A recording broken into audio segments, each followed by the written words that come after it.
KCR farm house లో కుంభకర్ణుడిలా నిద్రపోతున్నారని మంత్రి Komatireddy comment చేశారు. నల్గొండ సెయింట్ ఆల్ఫా స్కూల్ దగ్గర మీడియాతో మాట్లాడిన ఆయన కేసీఆర్, కేటీఆర్, హరీష్ పై తీవ్ర స్థాయిలో మండిపడ్డారు.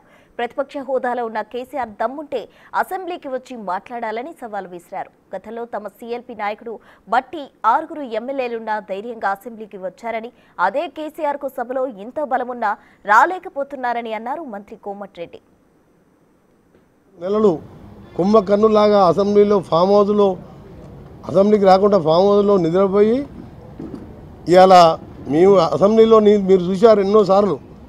అరే కేసీఆర్, నీకు 39 మంది బలం ఉంది, మా బట్టి విక్రమార్క 6 ఎమ్మెల్యేలున్నా సిఎల్పి నాయకుడిగా ప్రతిరోజు వచ్చి నువ్వు మైక్ ఇచ్చినా ఇవ్వకుండా ప్రజల పక్షాన పోరాటం చేసిండు. ఆ పోరాట ఫలితంతోనే మా ప్రభుత్వం కూడా అధికారంలోకి వచ్చింది. నువ్వు చేసిన తప్పులన్నీ కూడా 6 ఎమ్మెల్యేలతో ఉన్న బలం ఉన్నా సరే నీకు 39 బలం ఉంది, ఎందుకు వస్తలేవని చెప్పి ఆ రోజు మా బట్టి విక్రమార్క సిఎల్పి నాయకుడు డిప్యూటీ లీడర్ శ్రీధర్ బాబు గారు కొట్లాడిండు.